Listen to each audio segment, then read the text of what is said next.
Oral questions by members. Leader of the Official Opposition. Thank you, Mr. Speaker. Mr. Speaker, life has never been more expensive than under this NDP Premier. While the NDP runs record-setting inflationary deficits, family budgets are tighter than ever. People are stretched thin, juggling record-high housing, food and fuel costs, and they deserve a break. Yet, instead of providing relief, this Premier is on track to balloon the carbon tax from $30 a tonne in 2017 when they formed government to a crippling $170 a tonne by the end of this decade. So my question to the Premier is straightforward.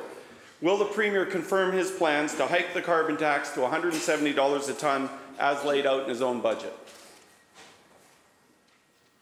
Premier. Thank you. I want to thank the member from Nelson Creston for a 2-minute statement for help with our Halloween costume this year. And I have to admit, I was puzzled. You know, what is the Leader of the Opposition dressed as this year? And it turns out he's dressed as a weather vane, Honourable Speaker. Now. Member. Now. No. Members. Now. Every member must refrain from name calling, please. It's hard to imagine that the same member who rolled out his announcement this morning, rolling back the carbon tax, is the same person that said, quote, "I am actually very proud of the leadership role we've taken in the carbon tax. I think that if you accept that climate change is an issue,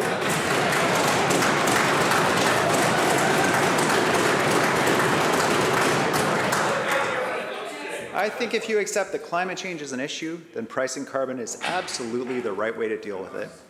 Honourable Speaker, obviously the member is abandoning that position. I look forward to all the details of his position.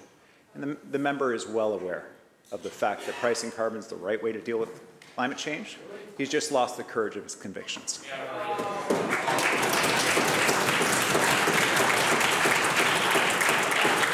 Leader of the Official Opposition, supplemental. Member. Well, let's be really clear about something here, Mr. Speaker. It's this Premier who has flip-flopped on his promise of affordability.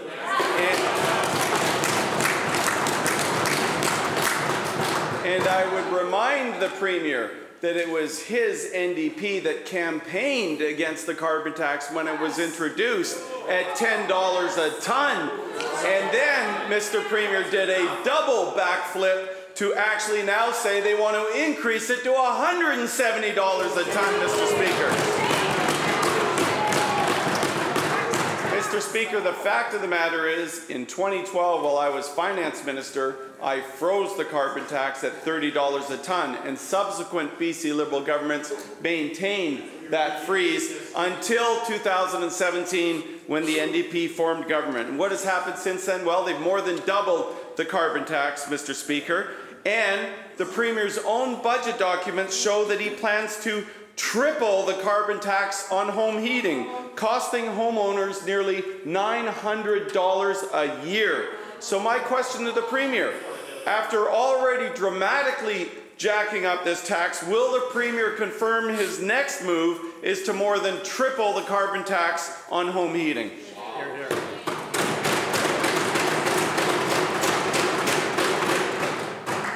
Mr. Premier. Remember how quickly he forgets when he was Finance Minister.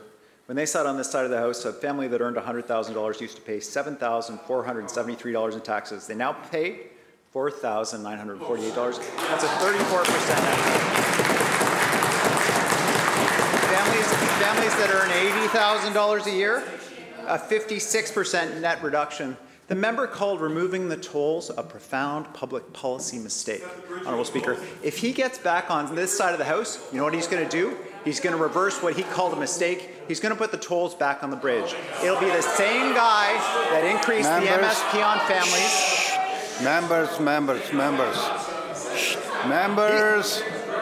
Members, please, calm down. And maybe he'll reverse himself on that too, Honourable Speaker. But what I can't tell is what this member stands for anymore. He said he supported the Surrey police transition. Conservatives said they were against it. He reversed his position.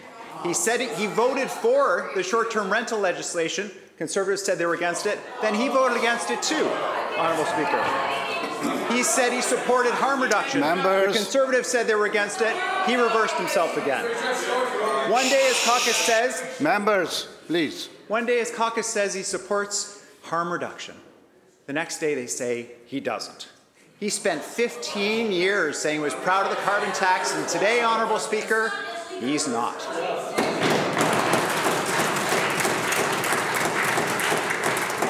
Leader of the Official Opposition, second supplemental. Thank you, Mr. Speaker. Well, Mr. Speaker, I'll tell you what leadership looks like. It looks... Oh, this is the best part. This is the best part. Members. You haven't heard the best part yet. Members. Hold your applause for just a few seconds longer. Members. Let's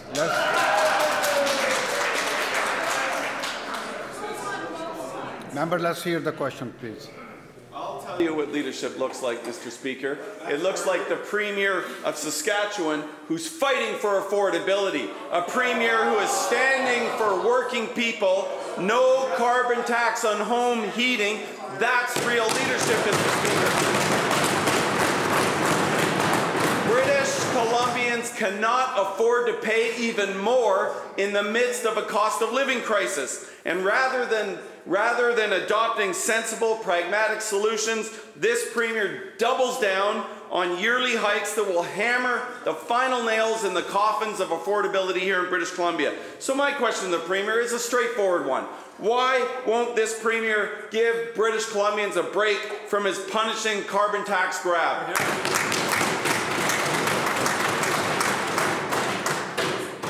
Premier. Well, thank you, Honourable Speaker. I guess the theme of the past couple weeks has been Liberal leaders facing difficult poll results, flip-flopping on the carbon tax. Members, please. I understand the members under a lot of pressure from the Conservative Party. You think that's funny? But standing up after the summer we had, for British Columbia to be a leader on climate change is an important thing. And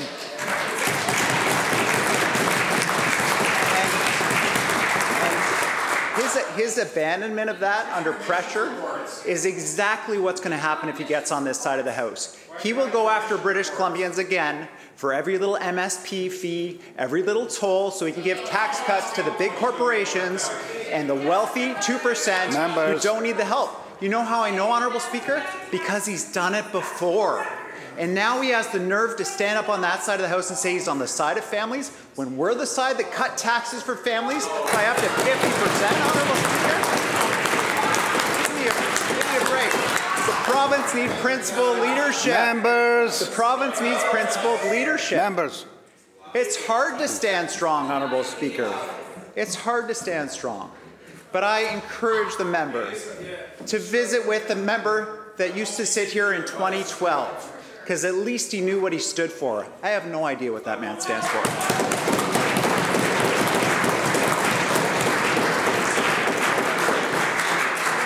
Opposition House Leader. Yeah, well, Mr. Speaker, other premiers are standing up and they're fighting for their citizens. So take Saskatchewan, Alberta, Ontario.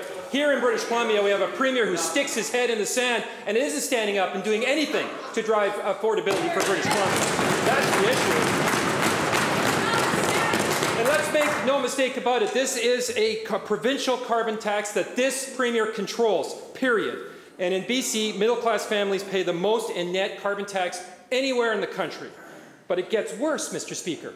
Government documents confirm the NDP's Clean BC plan will actually shrink the provincial economy by $28 billion. Also shrinking family paychecks to the tune of $11,000 per household per year, a cost which this Premier and this government have not shared with British Columbians.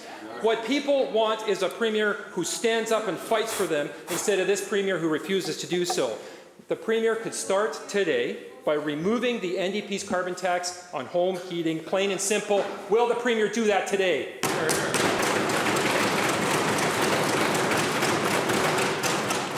Minister of Energy, Mines and Low Carbon Innovation. Thank you, Honourable Speaker. Well, you know, for 15 years, the BC United has enthusiastically supported the carbon tax. And in fact, we've heard the Leader of the Opposition has called it his proudest moment yet. So now he wants to question this. He wants to abandon the principles. He wants to question whether the climate crisis is costing people and businesses. Instead of helping people do the right thing to fight climate change, to make it more affordable to do so, he wants to walk back on climate action. So, Mr. Speaker, what are they going to cut? Are they going to cut the $900 that families are receiving each year through the Climate Action Tax Credit? Are they going to cut the millions of dollars of carbon tax that are invested back into industry to reduce emissions and increase competitiveness? Members? Mr. Speaker, are they going to cut the rebates for heat pumps, for electric vehicles, for better doors and windows, for better insulation, for people to make it more affordable to fight the devastating impacts of climate change? Mr. Speaker, our government is going to continue to make progress on our climate targets while reducing costs for people. That's what British Columbians expect of this government, and that's exactly what we're going to do.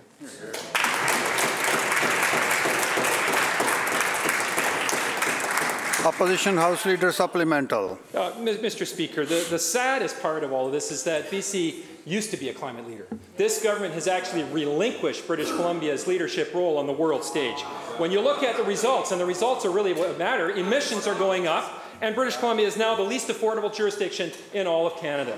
Terrible results. That's the combo. But again, this is a reality. The NDP's Clean BC plan has become the Kill BC plan, plain and simple. It's going to kill jobs, it's going to kill paychecks, and it's going to kill any hope of affordability in this province for an entire generation. The government's own numbers, these are the government's documents, the government's numbers admit that their policies are going to shrink the economy by $28 billion and set real family incomes back a decade to the tune of $11,000 per family per year. That said, there's an opportunity today to provide relief on home heating and to put BC on a level playing field with the rest of Canada. So again, to the Premier, very simple question. Will the Premier stand up, show one iota of leadership and remove the provincial carbon tax on home heating?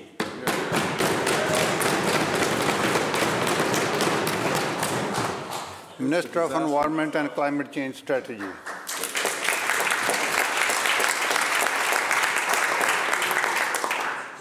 Thank you very much, Honourable Speaker. People who know me know that I do my best to stay fit, but even I know that doing repeated backflips is just dangerous for your health.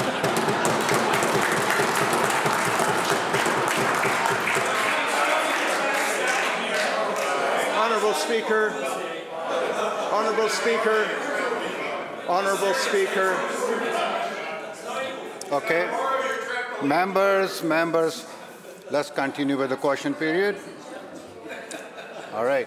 Minister has the floor. Well, I'm glad I'm providing some entertainment for the opposition, but their claims that the Business Council has a credible analysis of Clean BC is neither correct nor funny. So, the opposition House Leader has raised this twice now as a bit of a throwaway in question. Let me just say that credible economists, as recently as Monday, in Business in Vancouver, have pointed out the flaws in BCBC's analysis. They took numbers from documents on a government website completely out of context. The context is... Members. I'd be happy to explain it to the opposition if they care to listen. Members in the opposition, you're wasting your own time. You're losing your own time. Minister will continue. The comparison in the Clean BC documents were of the Clean BC plan against no climate plan whatsoever, which is what existed in 2017 prior to a change in government. If this House is serious about climate action, this House and the opposition need to realize that not only do we need to lower emissions. Not only do we need a climate plan, we cannot afford to miss the economic opportunities in clean energy, in clean technology, none of which was factored into the statistics that BCBC offered British Columbians. It's misleading, it's wrong, and it's not helpful.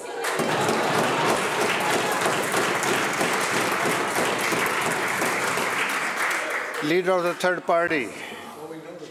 Thank you, Honourable Speaker. If this House was serious about climate action, this government would take the $30 a tonne cap on the climate pricing off of the biggest polluter in this province, which is LNG Canada, and return that money to people who need it to make it. The other thing this House has not been serious, or this government has not been serious about, is species at risk. The spotted owl is a symbol of BC's failure to protect at-risk wildlife. Only one wild-born spotted owl remains in a forest in BC, the only place in Canada where this species has ever been found. The federal government was prepared to issue a rare emergency order under Canada's Species at Risk Act to protect the spotted owl's critical habitat in a cruel twist. It turns out that the Minister of Water, Land and Resource Stewardship and his staff lobbied intently to dissuade the federal cabinet from issuing a spotted owl emergency order. A BC Cabinet Minister briefing document obtained under Freedom of Information states that the emergency order would have, quote, significant impacts on forest sector jobs and provincial revenue, and Ottawa should back away from issuing the order even when a species is at risk of extirpation. My question, through you, Honourable Speaker, is to the Minister of Water, Land, Resource Stewardship. How is arguing against protecting habitat for the last spotted owl considered stewardship? Minister of Water, Land and Resource Stewardship. Thank you very much, Mr. Speaker, and I thank my colleague for her question. Promoting the recovery and reintroduction of northern spotted owls into British Columbia is a key priority for our government, and that's why we took 3 key important steps.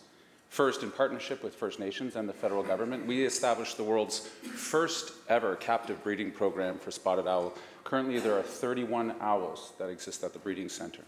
Second, we protected more than 280,000 hectares of critical habitat, old-growth habitat, that we agreed upon with the federal government and First Nations was necessary for at least 150 breeding pairs of spotted owl. So we note that the limitations right now on the reintroduction of spotted owl is not habitat, given the vast size. That is close to 700 Stanley Parks of old-growth forest. Lastly is the reintroduction of those spotted owls. We had an introduction just last year, and we have, with great humility and determination, introduced more spotted owls. We need the humility to understand that this is the first time this has ever been done in the world. We need the determination to keep doing it with our partners to make sure that owls are reintroduced successfully and breed in the wild on their own with the necessary habitat protection which we've set aside. Thank you.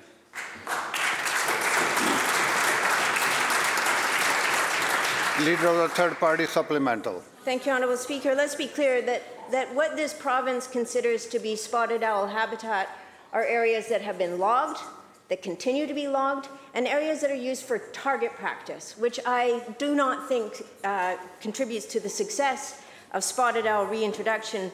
Of the 3 owls that were introduced by this captive breeding program, 2 of them died and a 3rd was found injured and had to return home. This government continues to approve logging in old-growth habitat that spotted owl would need to survive. It's evident that the status quo approach is not working. This government promised to bring in endangered species legislation they failed to deliver. While they hum and haw, the list of at-risk species in the province grows and iconic species blink out. My question, Honourable Speaker, is to the Minister of Water, Land, Resource Stewardship. Will the Minister ensure that we see species at-risk legislation before the next election? Minister of Water, Land and Resource Stewardship. Thank you very much, Mr. Speaker. Let me start with the end of my friend's question, and she would look forward, as we all have, as we've been building the biodiversity and ecosystem health framework with partners, particularly First Nations partners, who have been working with us every step of the way to introduce a framework as the first phase. And we expect that quite soon. And this will be an important structure for us, Mr. Speaker, in dealing with the serious question of species at risk, and of course the habitat that needs to be protected in order to allow those species to thrive once again in British Columbia. I would say, however, that I contend greatly with the 280,000 hectares of old-growth habitat that had been set aside. This was agreed to jointly between ourselves, Canada, and First Nations as the critical habitat that would allow, as I said, 150 breeding pairs to exist. I have faith in our partnerships with the Spuzin First Nations and Canada in the determination of that old-growth habitat, not described as the member did. I think that is incorrect. I think it is important to remain determined, to remain hopeful and focused on the habitat required to allow these species to be reintroduced successfully so that we can all celebrate their critical return to our province. Thank you. House Leader of the Fourth Party.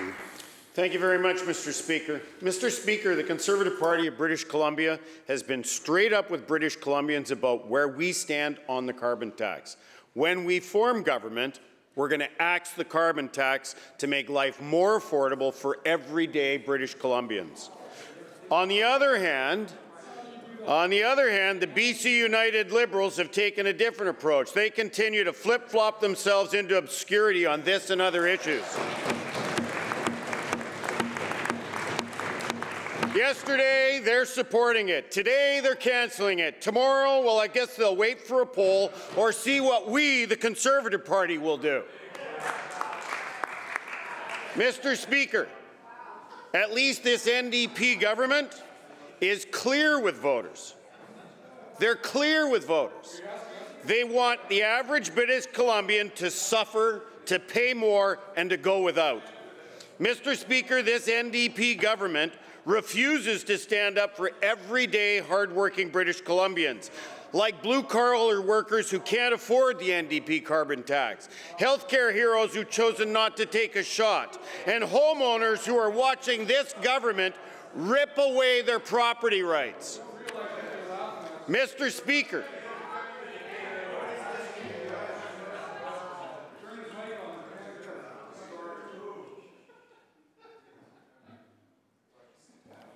I got all day. Mr. Speaker, question to this NDP Premier. When he found out that Ottawa was forcing this unfair double standard on British Columbians, why did he choose to cower instead of pushing back? Why is it that under this NDP government, British Columbians always pay more to get less, while Eastern Canadians are getting a badly needed break?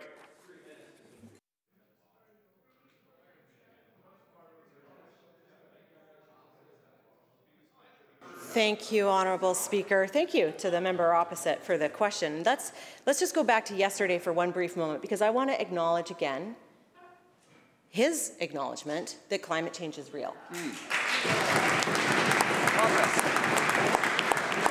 But I do want to note that he did stop short of acknowledging the overwhelming scientific consensus that climate change is caused by human activity, like carbon emissions. So the leader of the Conservatives, as we know, was ejected from the BC United Caucus for suggesting that carbon emissions were not the cause of climate change. So today, Mr. Speaker, I want to give the member an opportunity to state not only that climate change is happening, but that it is caused by human activity. Thank you.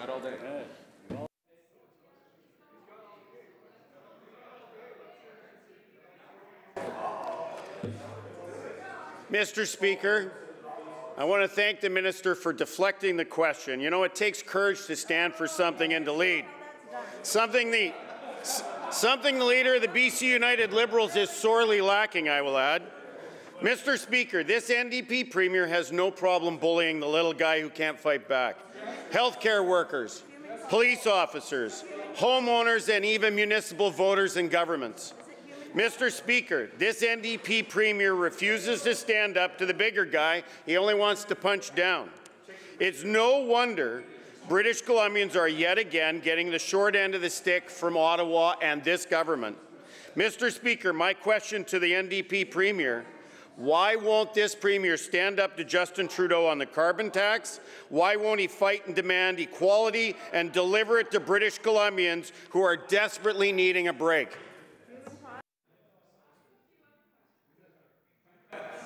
Minister. Thank you, Mr. Speaker. Thank you to the member for the question.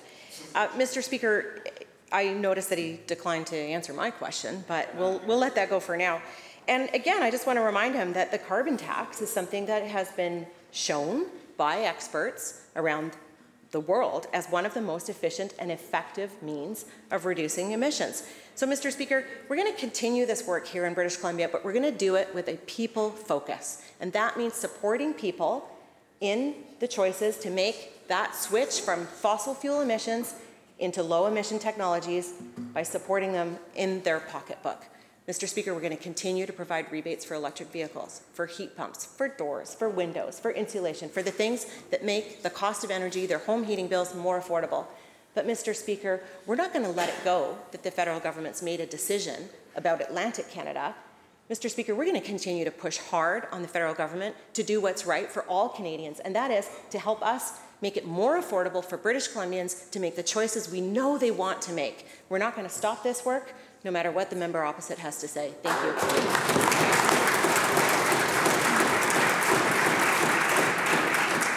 Member for Skeena.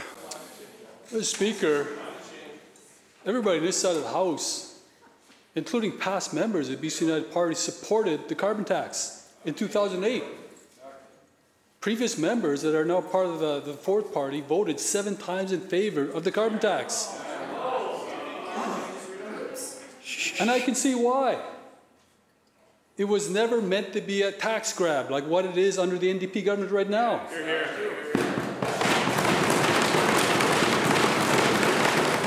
And in 2008 to 2017, it produced results. Emissions went down in BC. Emissions are going up under the NDP. And newsflash, it's going to go even higher. Because natural gas is going to burn natural gas to produce electricity. It's going to go higher. Admit it. In the meantime, British Columbians are suffering through the worst affordability crisis in BC's history. On the weekend, 7 cold weather records were shattered. And what's the Premier's response? More carbon tax, making it too expensive for people to heat their homes.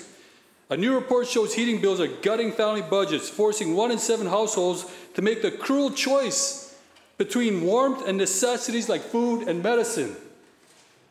Will the Premier finally admit the brutal choices that the NDP has chosen are forcing families to suffer even more, or will he continue to leave them out in the cold to pad his budget with billions more in carbon tax revenue?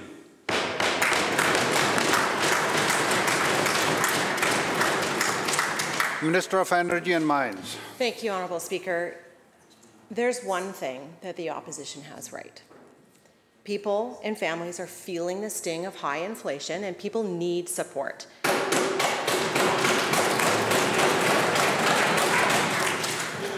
But how you do it and who you do it for matters.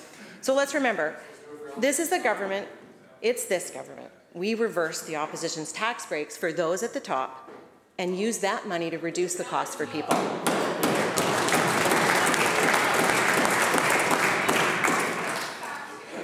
When he was on this side of the House, Mr. Speaker, the Leader of the Opposition hiked ICBC rates by 11%, but under our government, drivers have received an average of $420 of rebates and a savings of $500 a year on their rates.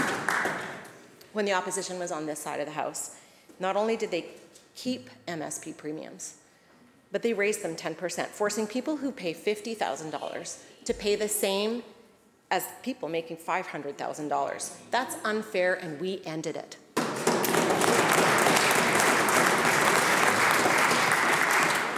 So, Mr. Speaker, unlike the opposition who raises fees on people, we will continue to find ways to support people, to help them with the costs, because we know that's how we build a strong province for everybody. Member for Skeena supplemental. Mr. Speaker, since 2017, taxes have been risen for British Columbians by $20 billion. You're making life tougher with your increased taxes. And now you purport to make it easier by giving some back, a little bit. But let's talk about making life easier in terms of the 2% of the friends of this House. LNG Canada was given the largest PST tax break in BC history. All we're asking is to give citizens of BC the same break. They were given a break on the carbon tax at $30 a ton, which is something at this side of the House when we were in government froze it at, because we realized it meant something good for the people of British Columbia. What do we see with this NDP government? Let's crank it up. In an affordability crisis, let's make it worse for British Columbians. Except for the big one. Except for big corporations. Talk about being Halloween. Jeez. British Columbians are drowning in taxes from this NDP government. And while people in other provinces catch a break, this Premier only piles on more taxes. The Premier's budget reveals a plan to ratchet up the carbon tax year after year, tripling the carbon tax. Don't be fooled. The NDP have a plan to gut family incomes by a staggering $11,000 annually. Why is the Premier making life increasingly unaffordable for British Columbians through his relentless carbon tax hikes?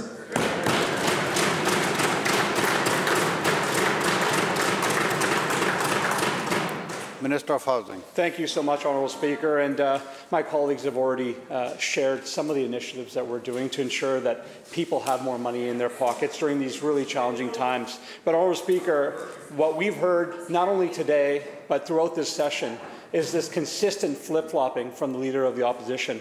When it comes to story police transition, saying something in the South Asian media, and then coming here and doing something different. Short-term legislation, Honourable Speaker, voting in favour of it, and then the Conservatives vote against it, and then flip-flopping. When it comes to harm reduction. Members, please. Honourable Speaker, when it comes to harm reduction, we saw the same thing. When it comes to safe consumption sites, we saw them flip-flopping after the Conservatives said something else. Honourable Speaker, I want to remind the Leader of the Opposition of when he had very principled positions when it came to carbon tax. In 2012, this is what he had to say. I think cancelling the carbon tax, my personal opinion, is that it would be a terrible mistake. I think that people believe that climate change is an issue and that warming of the planet is an issue, and the only sensible way to deal with that, I believe, is carbon pricing. That's the only way you're going to change behaviour.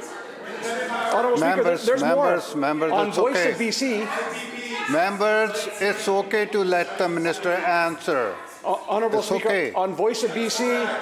Please. Honourable Speaker, on Voice of BC, he said, I really believe that if you're genuinely concerned about climate change and you genuinely want to do something about it, pricing carbon is absolutely the right thing to do.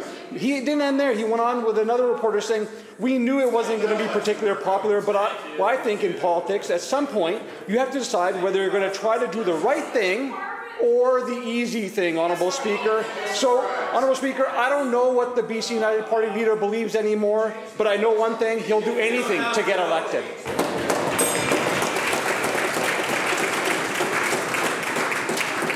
The bell ends the question period.